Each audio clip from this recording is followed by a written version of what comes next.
And now, The Lowdown, with economist and political strategist Elson Lowe.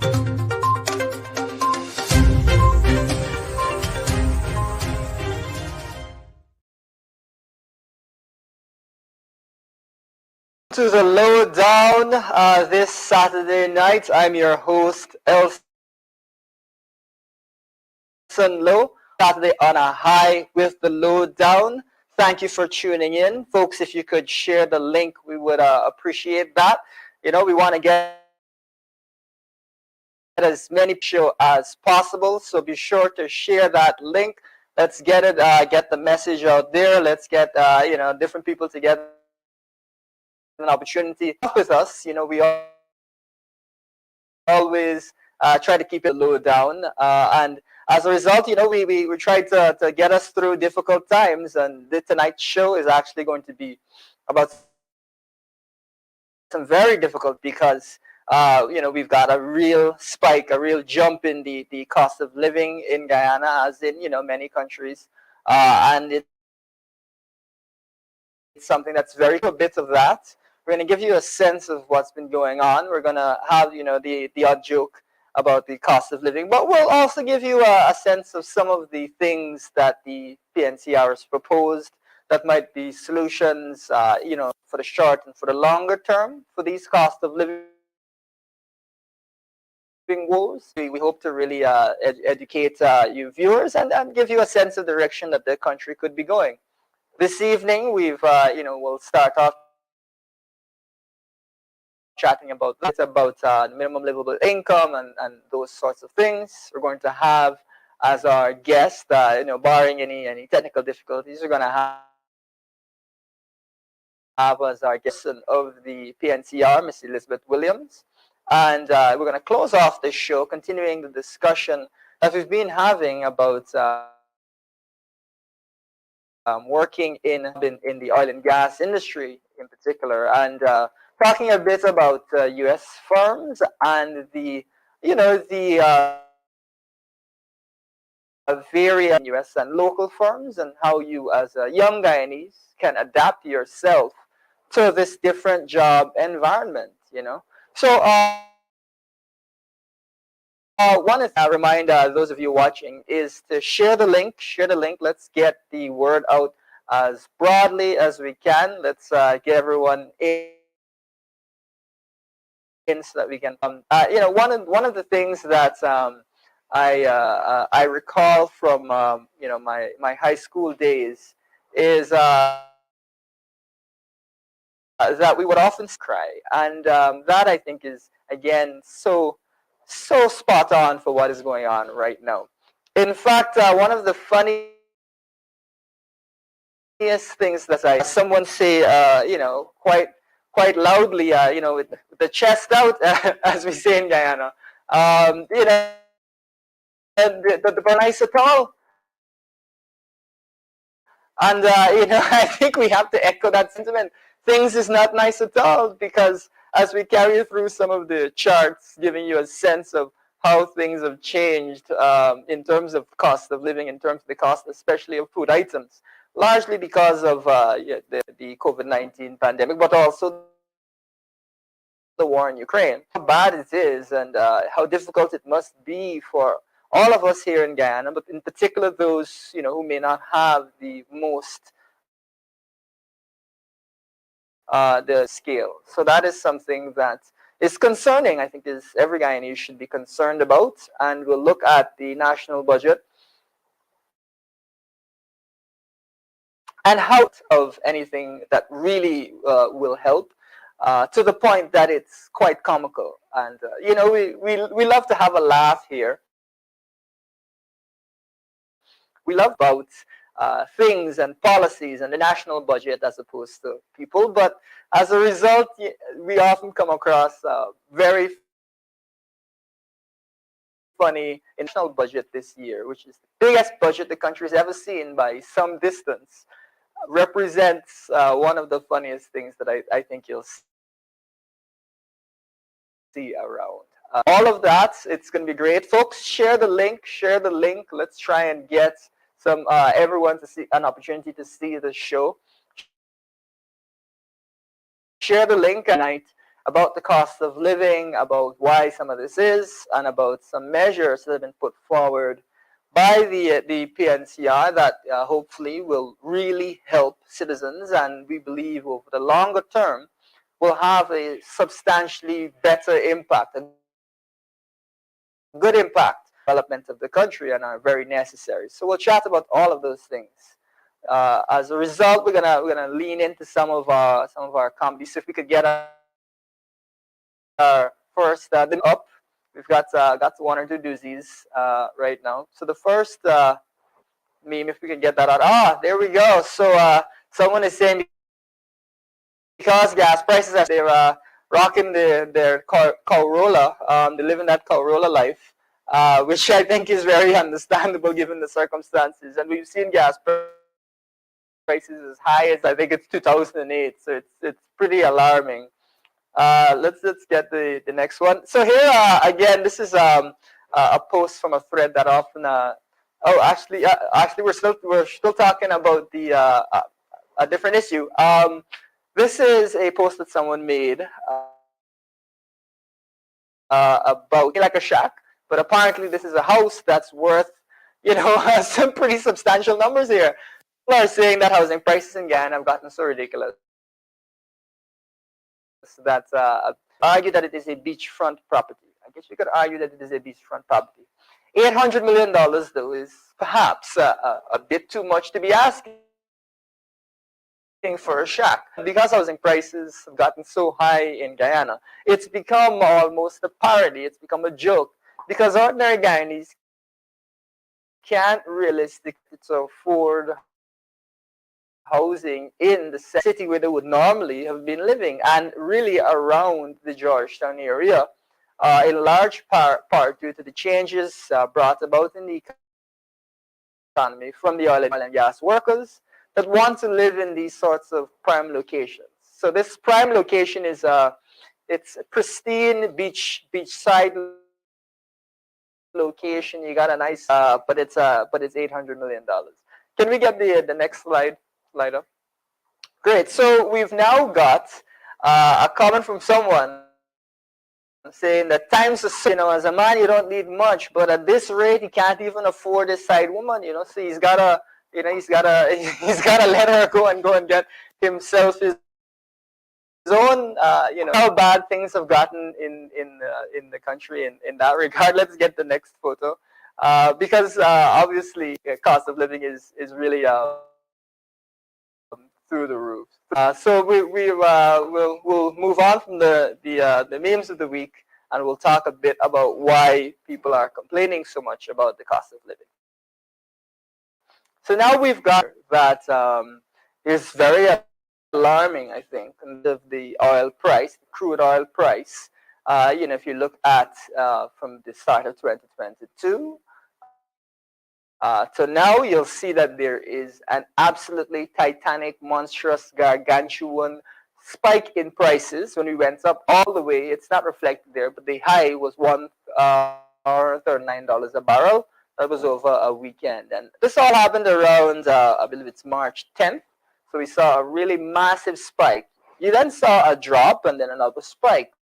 That drop is important, though. We'll get into that particular drop. But that is an incredibly high spike in the price of oil. And obviously that's made it so difficult for consumers that people seem to be giving up their car for a cow.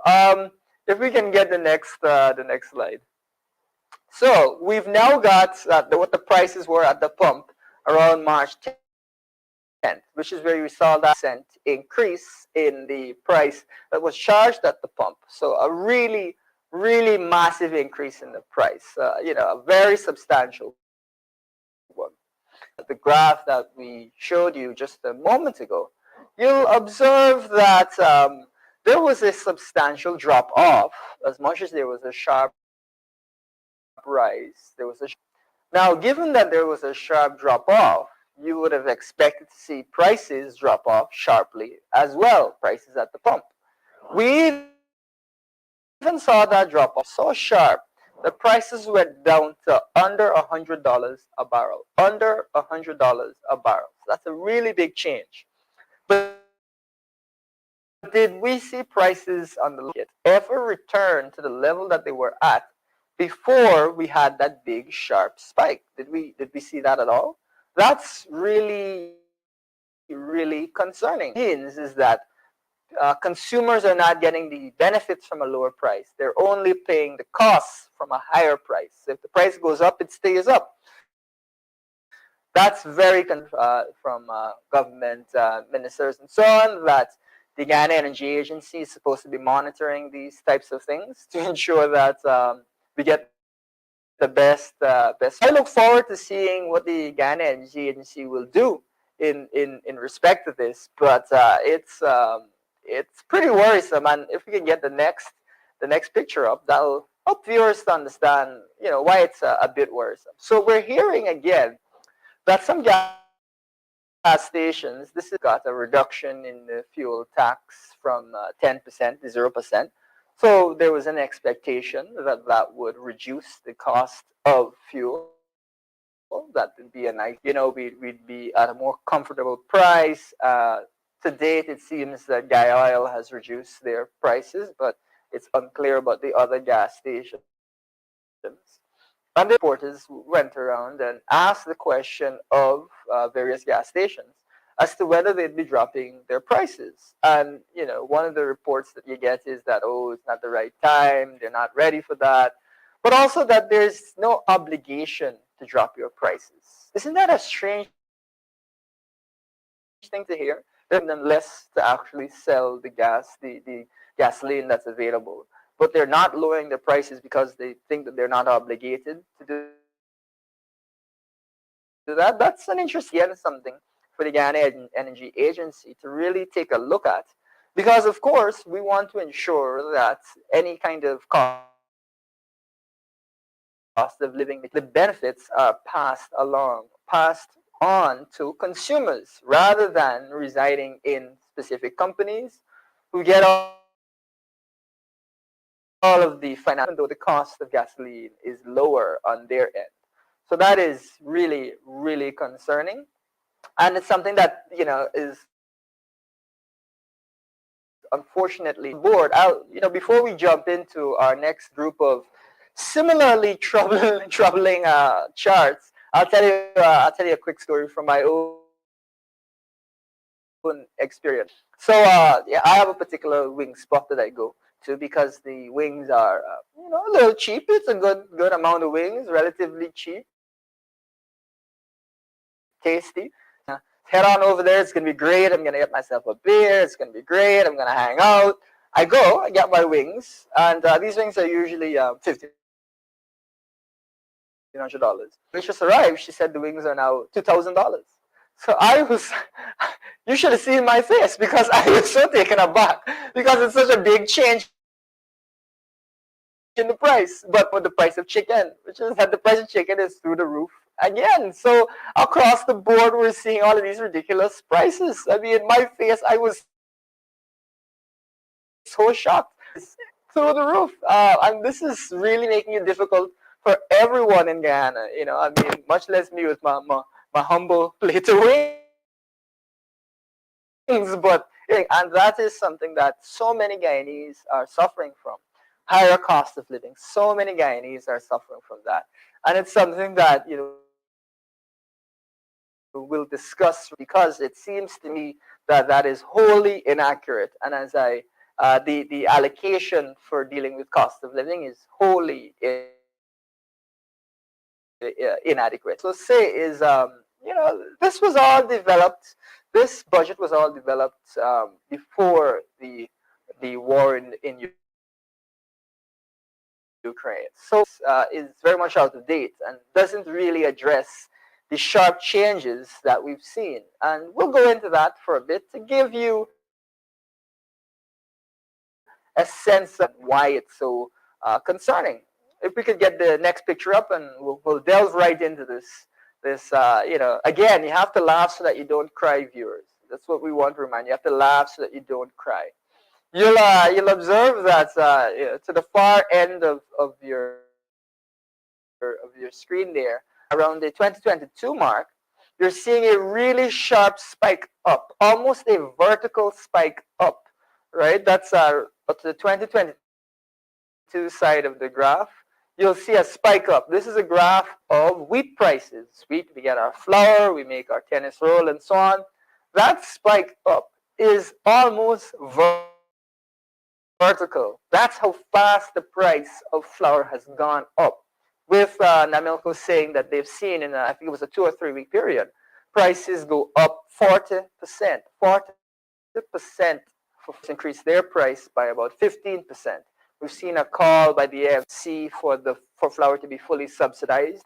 We've seen the PNCR issue a statement that's been set aside for the national budget, cost of living mitigation measures that should focus on things like flour and so on.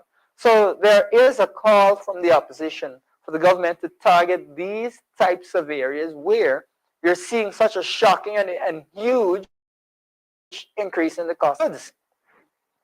Now, this is because Ukraine and Russia really are wheat producing areas, and if you can't plant wheat because of an armed conflict, it's very understandable that there'd be a huge run up in the price because there isn't going to be as much wheat available as there might have been in the past, unfortunately.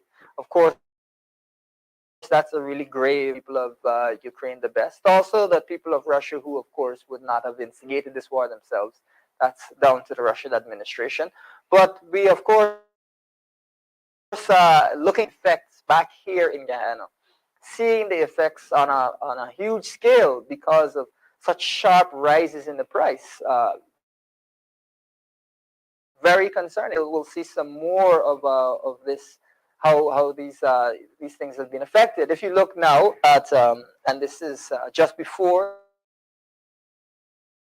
the crisis in Ukraine, you'll see that the price of grains and also the price of cooking oil from 2020, onward throughout the pandemic, those prices have gone roof. They're much, much, much higher.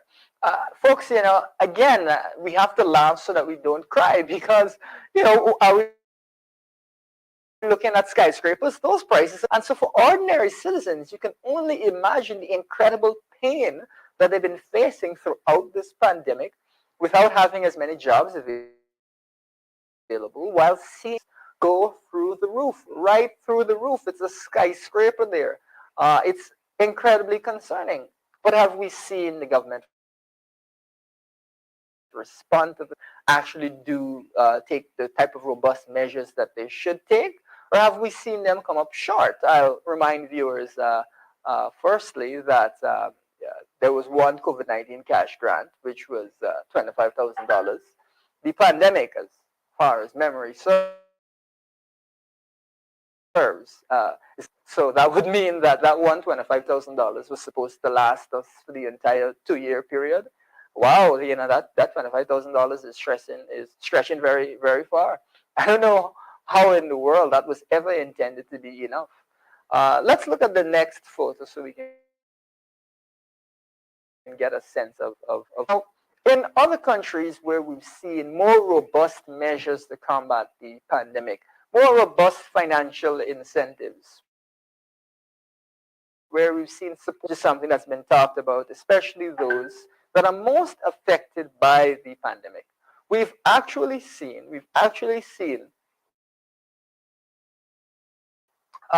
really good. We've seen employment numbers return to 2019 pre-pandemic levels. We've seen so many countries pull themselves out of the pandemic in a better phase than they were before. And so, in fact, what you're seeing is that in the U.S., the jobless claims, the number of people who are making claims for the government for a support job is reduced to the lowest level since 1969.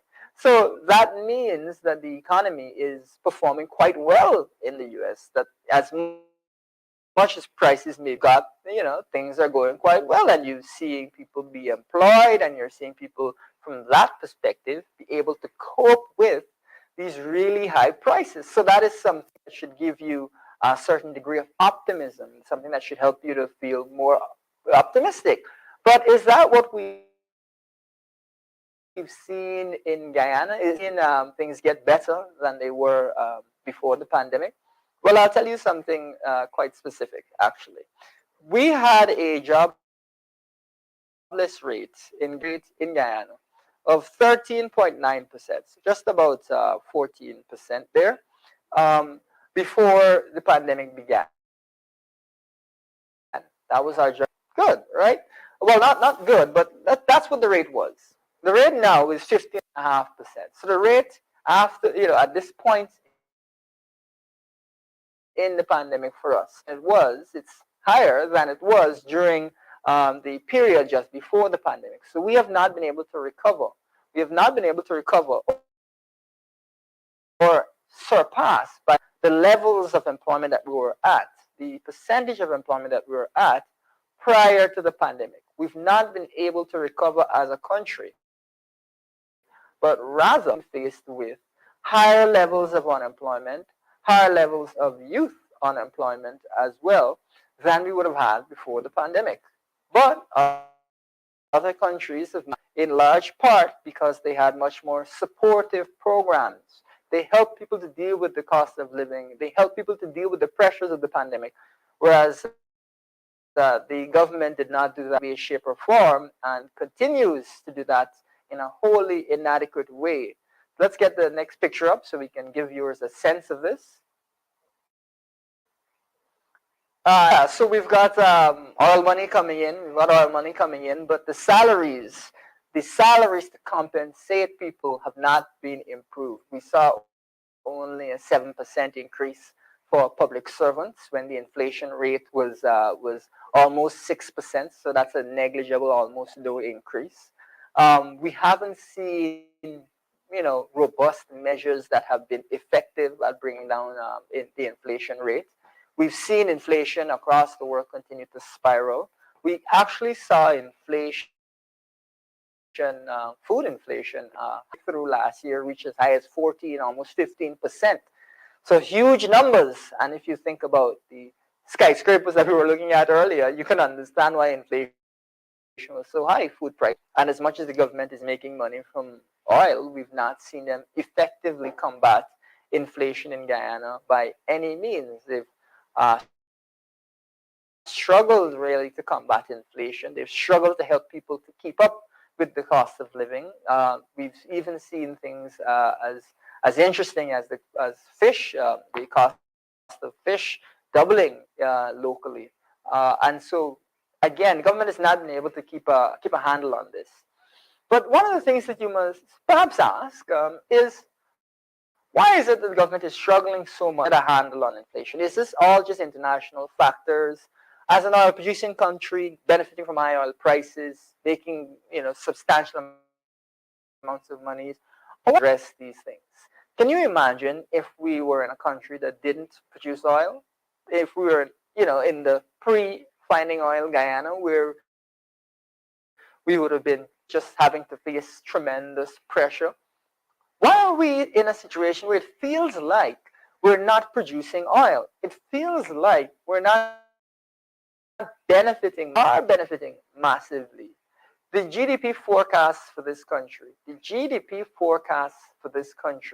were built off of, this is by international organization, IMF, about $74 price, generally thought of for the oil price over the course of the year. That's just under a 50% growth rate. But if we're looking at prices around 120, if we're looking at these enormous prices, these high increases, essential increases, then that means that the country is going to be growing at a far faster rate, and the government will be getting far more oil revenues. Might have gotten $74 million of revenue from one thing. They would now get $120 million of revenue, USD, of course, an oil lift from one of the oil lifts that we market. And so every time that the government is able to get some of the oil, they're able to sell it at a ridiculously high because we're seeing a crisis. So we're seeing a lot of these benefits concentrated there. We're seeing the government raking huge amounts. Does that mean that the government is putting aside money for citizens through these difficult times? Is that walking hand in hand? Or are we seeing a complete, perhaps, misunderstanding of what really is necessary in such an unusual circumstance? Country is doing well, but the ordinary person is really, really punishing. So let's take a look at the next picture, the one of the killers of the evening. So we've got a nice pie chart here, and that pie chart has the national budget, the budget for 2022. You've got your nice reddish pinkish there. That's the broader national budget. Then you've got your little purple. That's the share that has been put aside to assist with cost of living mitigation measures. So that's the $5 billion. So when you look at that, you basically can't even see the amount that's been put aside for cost of living mitigation measures to help with cost of living. It's almost as if it's not there. In a budget of $552 billion dollars, $5 put aside for cost of living mitigation measures. Really? That is, we're looking at 0.9% of the national budget that's been put towards cost of living measures. 0.9%, not even a percent, not even a percent that's been put aside for cost of living mitigation. Now, I want you viewers to throw your mind back for a second. You saw us that we were looking at for things like cooking oil, things like wheat, things like gasoline, skyscrapers. You saw that? And the government only put aside, that's why it actually, they only put aside this small sliver, $5 billion, 0.9%. Well, they could give you a 2% or a 3% or a 4%. Gave us 0.9% to deal with cost of living mitigation. And now, you must keep in mind again, viewers, this is before the conflict, before everything got way out of control. So I now must ask the question whether this $5 billion is going to be all that's put aside to deal with this severe situation. This is a serious proposal by the government. They're actually going to keep $5 billion as all of the money that's available. I think that they need to take another look at their numbers because unbelievably inappropriate to the point of being comedic. Oh, like, whose idea was this? $5 billion alone? And just to give you view context of this, a little bit of context.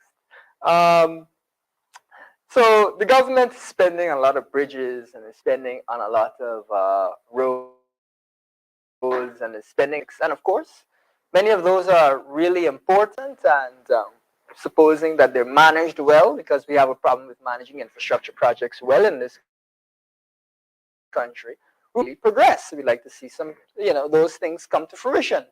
But the government has put $218 billion, $218 billion investments versus $5 billion towards cost of living. That means that they're spending 4 to 4 times as much on bridges and roads and so on than they are on cost of living, when we're looking at some skyscrapers in terms of the increase in price. And this, citizens, this explains why everything seems to be costing so much more. Wages are not growing. Government seems to be unable to do anything about it because they have not put anywhere near the amount of money that they need to put towards it to actually deal with the problem. What they've done is it and gone in their own direction. And I'll say something that I think is interesting, and I think Annie should think about. We often hear that people are caught in 1970s thinking. My belief that the government is caught in 1990s thinking, which is when I think a lot of them might have been more prominent in their studies and so on. And I think that they're totally on solutions, the modern ways to look at these problems. And as a result, their policy making is all over the place, and they don't know, and the government doesn't know what it's doing. It's again pretty hilarious. This 5 billion, this 0.9% remains what the government intends to use throughout, because that would be uh, very unfortunate for the average Guyanese. But as I said in the beginning, we gotta laugh so that we don't cry, folks. We gotta laugh so that we don't cry. This is truly unbelievable. So we understand the problem. The problem is resources have not been allocated in order to deal with the cost of living the way that they should have been allocated. Nowhere near allocated.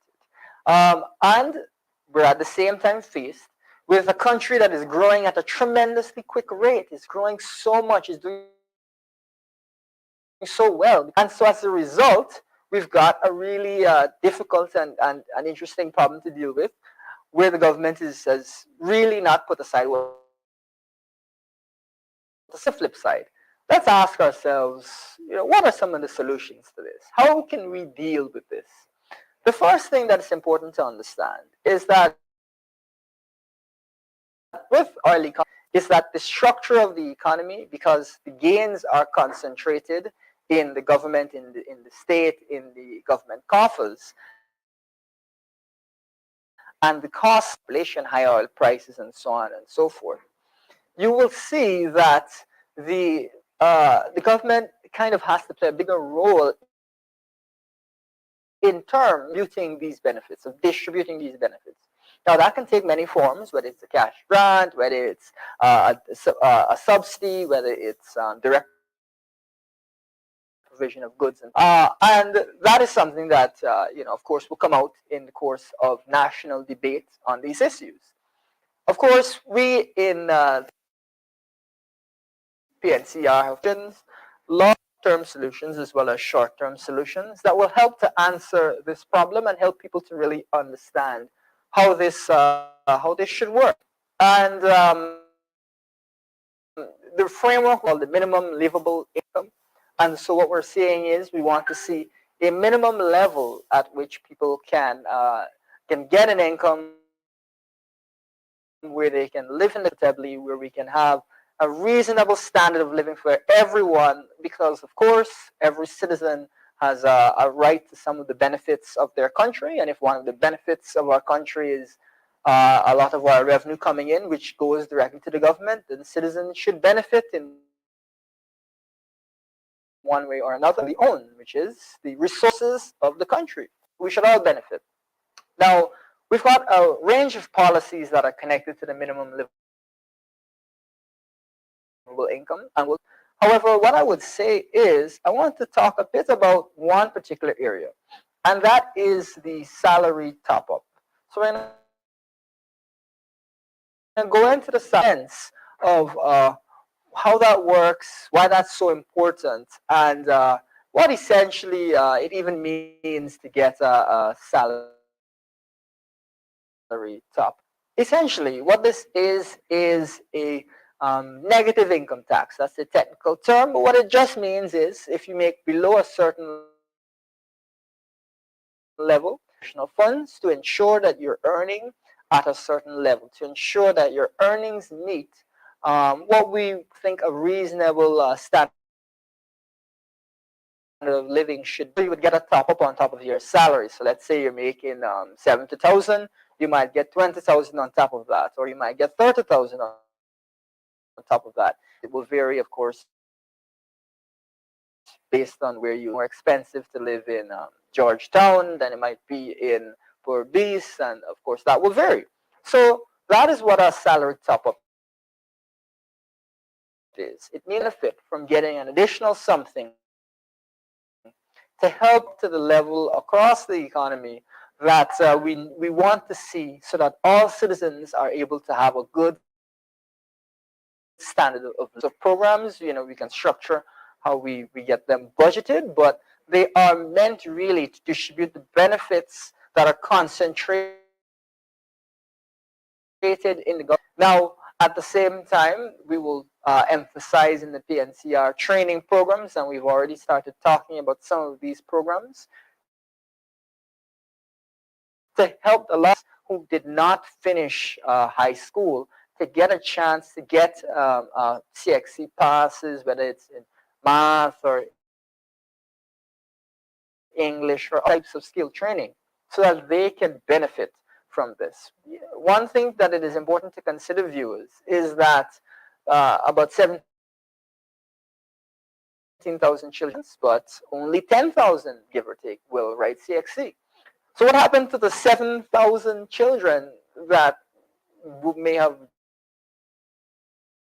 dropped out of high school? And this has been happening for years and years and years. So if we take the 23 years that the PPP was in government, you're talking about 7 multiplied by 23. So you really quick, viewers. Let's put in 7,000 children every year times 23 years. That's 161 people that don't necessarily have access to the programs we want to see. So this is something that we're going to talk a bit more about in the PNCR. It's something you're going to hear a lot about, and it's something that we're going to address because it is holding back many people to not have access to these opportunities.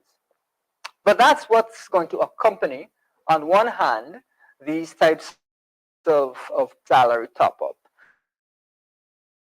So that as much as we want to help you to keep pace with the economy, to help you to continue to improve, we are also going to be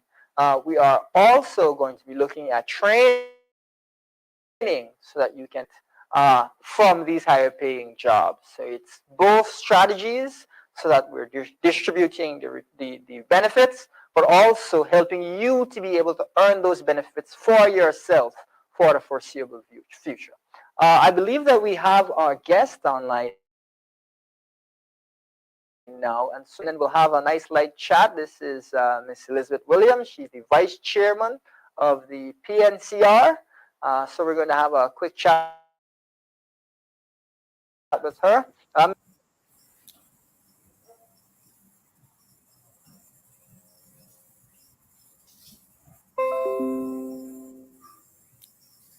can you hear me? Good evening.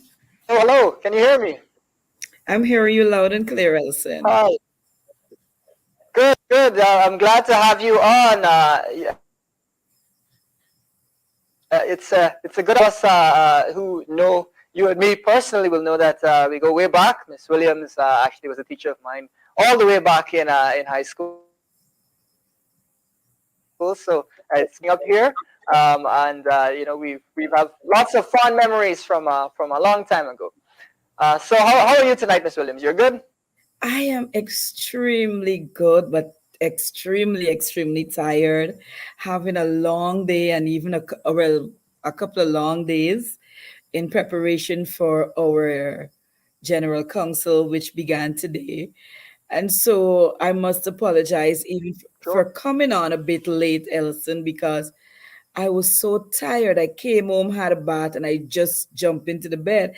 And my phone just came on. So after it was down for a little while. And then I saw the message that you sent It's me. okay. Thank you for giving us some of your time. We really appreciate it. So one of the things we wanted to chat about, and as I always say, we keep it light on this show. What are some of your favorite things about Guyana? If you could give us one or two of your favorite things about Guyana. What do you really like All about our right. country? Let me just say I'm What are happy some of that the things about Guyana? yeah, I'm happy that you started off with that question, Elson. I think we have the most beautiful country in the entire Caribbean, the entire world. But the people, we are loving people. We are the most hospitable. And the fact that you can come to a Guyanese house, no matter how poor that person is, and as long as they have food, you will always get something to eat. So I think the fact that my favorite part is of being a Guyanese or about my country is the hospitality of our people. Yeah, absolutely, absolutely. Guyanese are very friendly people. That's something that's been said a lot. Our viewers are clear. There are many countries where people are not very friendly. There are countries where people tend not to be as outgoing and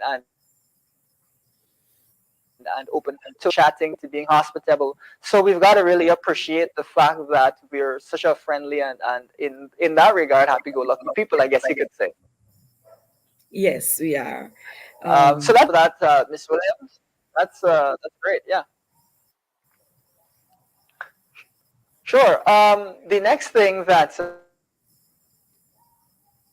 we like to do this show is we like to do a quick fire round, where I'll give you a couple of options and you pick one or the other, and that's always something which is quite fun. And everyone, of course, will pick their own variety of options, and that will hopefully give viewers a little bit insight into what it is that you like. So we're just gonna fire them off, and you say that. So the first one, I think it's a difficult one, but so do you like sorrel or do you prefer mobby? mm, that is a difficult one indeed. Tough, eh? That is a difficult one because to say I like sorrow against Yeah, Marby, I don't know how I'm going to answer that. But yeah, I tough, right? it's Yeah, very yeah. tough. I love both of them, but I probably, if I really, really, really, really had to make a choice, I would say Mobby. All right, there we go. Winner from Mobby. All right, another one is seawall or creek. See, but the creek. That's a no brainer. The creek, definitely. Sounds like you almost said seawall there. Nah, Are you nah. The sure? You seawall sure? is not. Nah, the seawall is nice and they have the breeze and whatever. But to me, too many people, right? But a creek, oh Lord, I can go into the water and just lie right there and just. Yeah, yeah, Mhm. You're talking about that, and I'm just imagining me going there yeah, yeah, tomorrow. yeah. That sounds good. One of the things I like to say is that if you're not from Guyana, you would say that we have no beaches. But if you're from Guyana, you know that the creek is our beach. It is. It That's is. our version. It's a nice local thing. Yeah. All right. Black cake or sponge cake? Right? Do you like something heavier or something more savory, something sweeter? Black cake or sponge cake? Sponge cake. Sponge cake. Nice, nice. Giant otter or giant anteater? Tough one. You got the giant otter. You got the giant anteater. Both these things that we've I heard would about choose for it. so many I years. would choose the anteater. Okay. The anteater. Okay, okay, good, good. Yeah, I would have chosen the giant otter, but of course, everyone has their own preference. And then this one is more of a fashion choice. Would you prefer a dress or a pantsuit? Dress. Nice. So again, we're trying to keep things light. You know, it's fun to answer these types of questions. And we're gonna move on from the quick fire round for that. That was quite fun. And I'll ask you another interesting question. What do you enjoy the most about being the PNCR? Something that you really like about the job that really makes your day, that is rewarding about being the PNCR vice chairperson? You know, what do you like the most about being the party vice chairperson, at least so far? Um, I tell you what, Elson and audience, being the party's vice chair, trust me, it's been an adventure so far, but an adventure that entails a lot of work. And meeting the people, listening to their needs, having a deeper insight as to what and Sure. as to what you want to do for the development of the country. Because when you meet the people, you kind of like, you know what? I'm gonna hear this particular issue. I'm gonna hear because you sometimes can believe you know what their issues are, right? But I Sure. from being the vice chair of this party and moving around up and down, inside and out, I have had the privilege of going to some places, listening to some people, having calls, you know, and reaching Yeah. out, and more so walking, doing what I was elected to do, being on the ground and Yeah. Sure. Sure. making sure that the needs of our people are met one way or the other. So it's really really Great. nice. That's It's a great. lot of work. I Yeah. can tell you this, Elson. You don't have a day. You don't have a Okay. day off. You don't have a day. It's there's no Sunday and say, well, okay, I am Yeah. shutting down and I am not going to do anything, because sometimes you might say, all right, I'm not coming out of the house today. I'm not going on a walkabout. I'm not going on this. But then you have a phone call, and then somebody says, we need you here, and I have to jump into my car no matter how tired I am. But service, I love what I do. Service to the people. And it's Yeah. just inspiring me every day to be a great leader. You just don't, and when you see that else when you see that I can't meet the needs of our people, it really really hurts me. I wouldn't lie. Sure. Sure. Yeah. Yeah. I can definitely understand that, and it's heartwarming to hear that we've got a vice chair about the ordinary citizen, and really makes the time, takes the extra effort to reach out to people on the ground to get their opinions, to get their sure that people's voices are being heard. That's something that I think is important. That's something that people have been calling for, and that's something that I think will give us all some hope going forward. So that's great. I'm glad to hear that, Miss Williams. That's all we've got for now. So thank you very much for giving us some of your time, and it was good to see you. I actually thought it was been more long. Oh, Elson, I want to say, Well, we'll be sure to bring you back. yeah, I want to say my final words. I want to say thank you for the viewing audience. Thank you so much, Elson, for having me.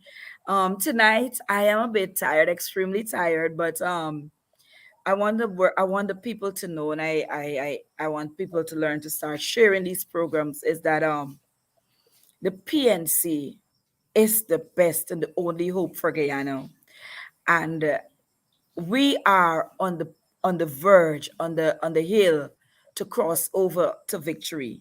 And I want people to have faith. I want people also to go out there, get registered, get their children out, their 14 years, and those who was registered in 2018, go 2018, 2019, go out there, get registered, because you can only Yeah, make a difference, be the change you want to see in this world, put the leaders that you want to see in office to sit in the absolutely. seat of government if you are registered and you are Yeah, able to vote.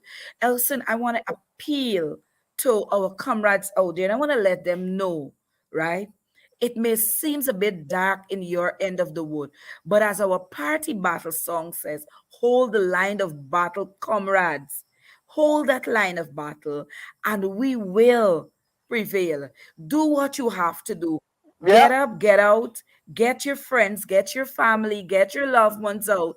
Go out there and get registered, right? And make sure you do what is right and allow yeah. God to do the rest. That's so important. Yes. All right. Yeah, absolutely. That's so important. And as we were discussing, the the difficulty and salaries not going up to match that. I think that so many people on the ground are under a lot of pressure. And so again, to hear you speak about how much you wanted help, I think really gives us hope for the direction that we're going to take the country moving forward. So thanks so much, Ms. Williams. This was really fun having you on, and we're definitely time.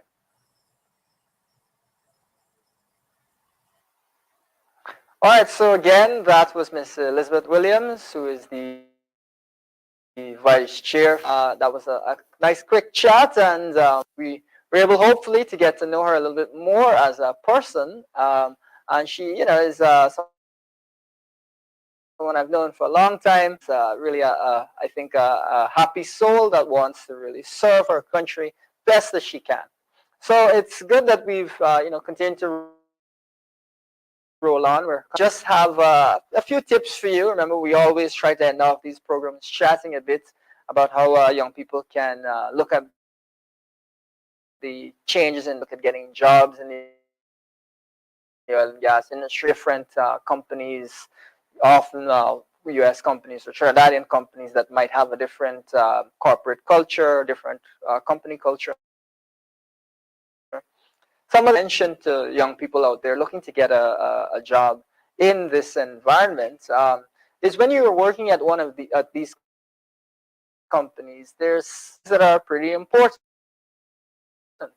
And one that much on in Guyana, but we really would have to in a corporate environment is communication channels and things like emails. Of course, with the way that they want to communicate, whether that's WhatsApp, whether that's going to be via an instant messenger. But emails often are very important, and you can't really for an email. They're considered to be work items in the corporate environment, in the company environment, when you have higher paying jobs that are very high stress and have to check your email regularly, and you have to ensure that they're always addressed in a timely manner. That's something that we have to be much more aware of in Guyana, because they really check their email every day or use their email a whole lot. So that's something that's really vital. Another thing that's important to note in the vein of communication called escalation.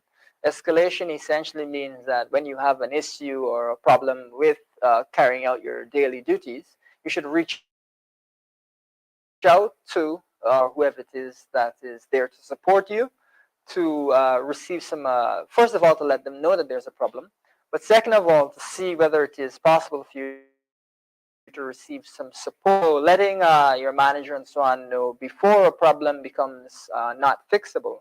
So as soon as possible, that's a pretty critical element of corporate culture, in at least from my experience, but I imagine in many other jurisdictions. So that's a word that you want to keep an eye on. Another principle that is one that comes up a lot is that of collective. So when something goes wrong, it's everyone's fault that it went wrong, not just one person's fault. And so everyone is responsible for keeping an eye on things to make sure that everyone kind of has to chip in order to get things to go right. It is also important from that perspective, where you're working along as a team and to build professional relationships. Now, what do I mean when I say build professional relationships? When you're working along with people, that's a professional relationship. But it is possible so that when you have disputes or when times are a bit difficult, you have a good relationship with the people that you're working with, so that it's difficult times. So it's a good thing to try and get lunch with the people that you're working with, or to try and get coffee or ice cream, I guess, if that's what you prefer that you're working with, so that you can give them a sense of who you are and get a sense of who they are. And from that perspective, you'll be able really to work along with them in a little bit more easily. And that is something that I think we as a country need to keep in mind as we get into to this new sort of climate, new higher earning climate, building relationships is very important and will help the success of any young people in a particular area in the oil and gas industry. From that perspective, I think the last thing that I'd like to share is that you have to look at when these disputes, unfortunately, as they always will happen, you'll always have some sort of a dispute. When they do pop up, it's important to kind of have a sense of, but making sure that your direct manager, the person directly above you, is aware that there's a problem before going to someone who's on a higher level. It's always good and clear communication. That is something that is valued in the professional world quite a lot, and something that I think young Guyanese should keep in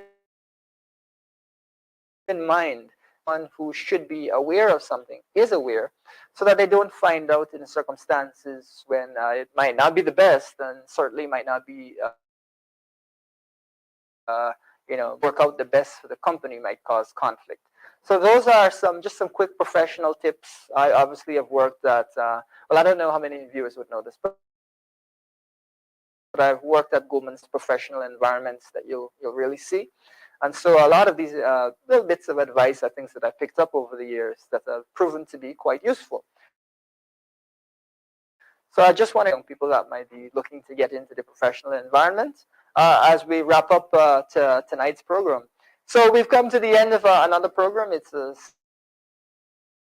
Saturday night, and it with me here on the Lowdown, starting your Saturday night on a high with Elson Low.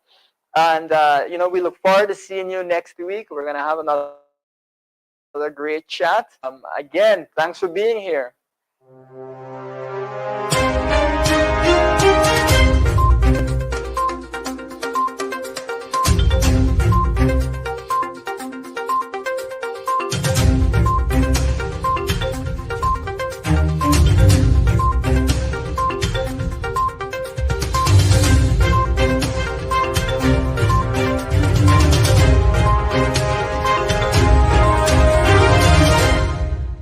Thank you for watching our program.